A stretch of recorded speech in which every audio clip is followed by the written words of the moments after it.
Hello, it's Randi Rhodes. Here's a clip from our show, and go to randyrhodes.com for the whole thing and a podcast. Buy a stinking podcast.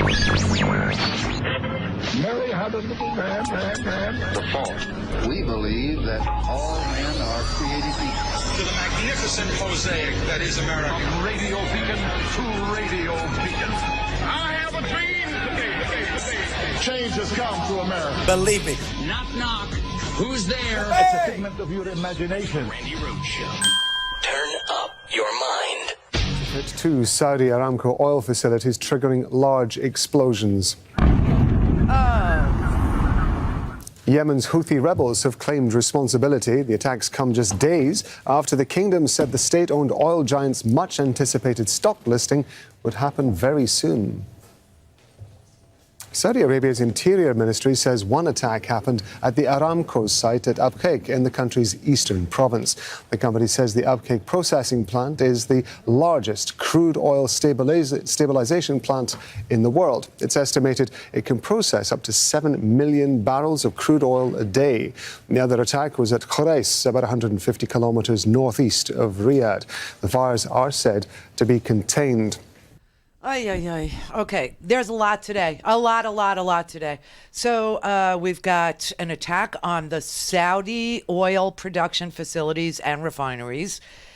We have a GM strike. Over 50,000 workers have walked out. And we have some information about how the FBI and the Department of Justice covered up for Brett Kavanaugh's sexual behavior, even though, we had Ms. Ramirez, we had Christine Blasey Ford, we had other people, 50 different witnesses, 50 different people were given to the FBI by women to investigate Brett Kavanaugh, and the FBI said, nah, and didn't do it. So now we have every single person who's running for the presidency, every Democrat saying that they want further investigation into Brett Kavanaugh and or impeachment of Brett Kavanaugh.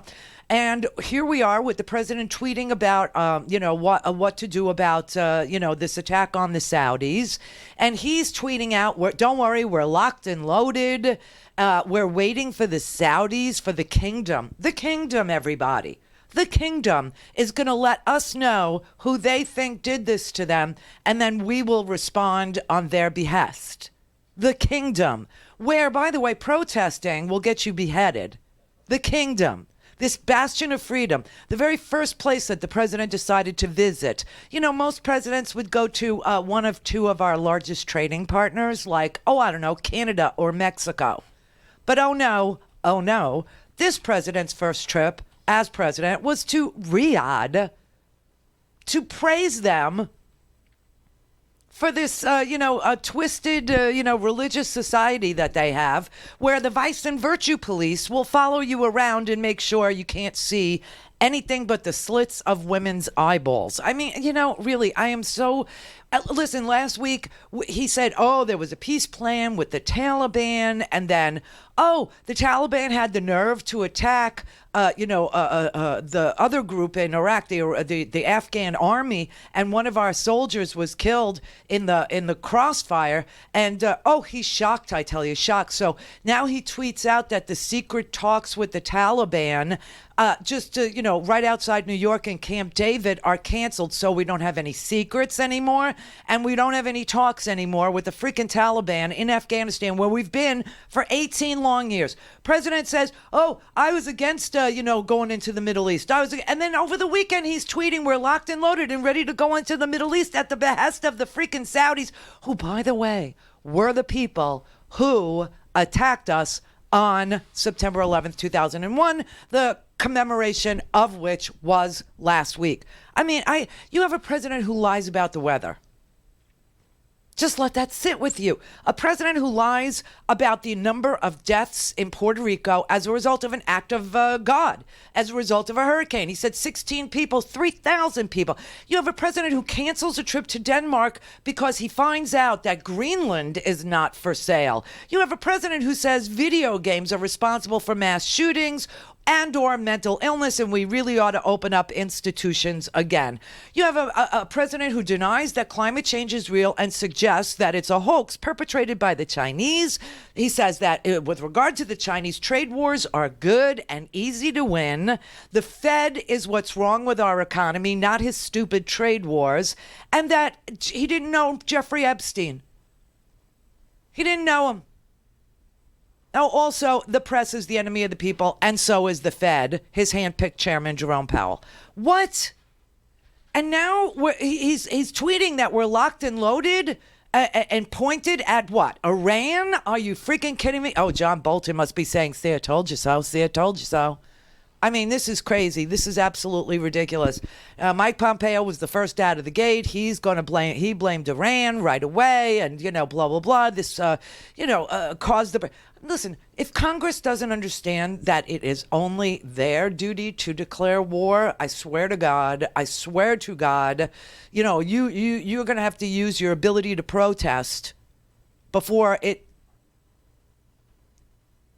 costs you a beheading, like in Saudi, where we're becoming more like them than they are like us. You have to bear in mind the seriousness of the allegation here, certainly levelled by Secretary of State Mike Pompeo. He's essentially saying that Iran was behind a major attack on Saudi Arabia's oil infrastructure. That could massively escalate already fraught tensions here in the region. Iran has come straight out this morning and denied it. Its senior diplomat, Mike Pompeo's counterpart, Javad Zarif, saying on Twitter, having failed at, quote, max pressure, Secretary Pompeo is turning to, quote, max deceit.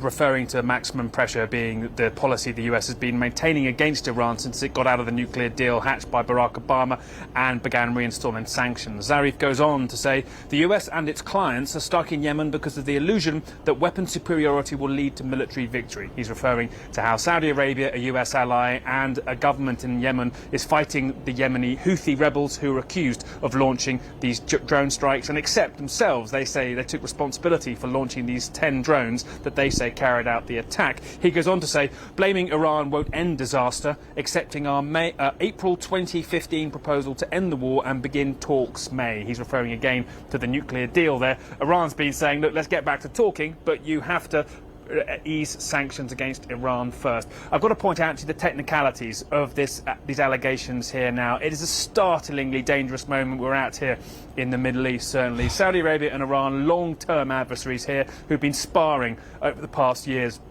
or so. The doubt really is who will be capable of carrying out attacks as sophisticated as this. Now, some say we're talking about relatively minor sophistication in terms of the drones, that the Houthi rebels in Yemen are capable of launching something like this. They've got better at technology over time and may have been able to pull something like this off, even though it requires flying through a lot of Saudi Arabia to get to these oil facilities. Others are saying, well, actually, the finger points more logically towards somewhere like southern Iraq, where Iran, even the Houthis potentially have allies and influence too. That may be where it comes from. The point is, there's no evidence for the claims at this point, and so Mike Pompeo, I think, will be under increasing pressure to back up his allegation that Iran is somehow responsible for this. Oh God! Do you know how close we are to? I guess Jared's really good at Middle East peace, right? I mean, can you just smell the peace? Can you feel the peace? Can you just taste it? The peace is here, everybody. The peace that Jared. This is crazy, okay? And listen, if there is a battle between Iran and Saudi Arabia, let them do it. Let them do it. The hell do we want to get involved on one side or another? This makes no sense to me. You got the Saudis pulling, Donald Trump's strings now. The Saudis are what? Our new guiding North Star? The Saudis who torture people, who killed a Washington Post reporter. The Saudis who still behead people in the desert. The Saudis who you got 10 million people, if not more, starving to death. Literally, children, women starving to death just south of Saudi Arabia in a country called Yemen, because the Saudis are bombing the crap out of Yemen. I mean, what is this? We pulled out of the Iranian nuclear deal, and now all of a sudden we need Iran to cooperate with us. Gee, I wonder why that didn't become apparent at the beginning. This is so crazy. This is nuts. They blockaded Qatar, which was at the base for CENTCOM, the Saudis did. I mean, this is crazy. If Iran and Saudi are going to have it out, let them have it out. the hell do we need to be in the Middle East for? Go to randyrhodes.com for the whole thing and a podcast. Buy a stinking podcast.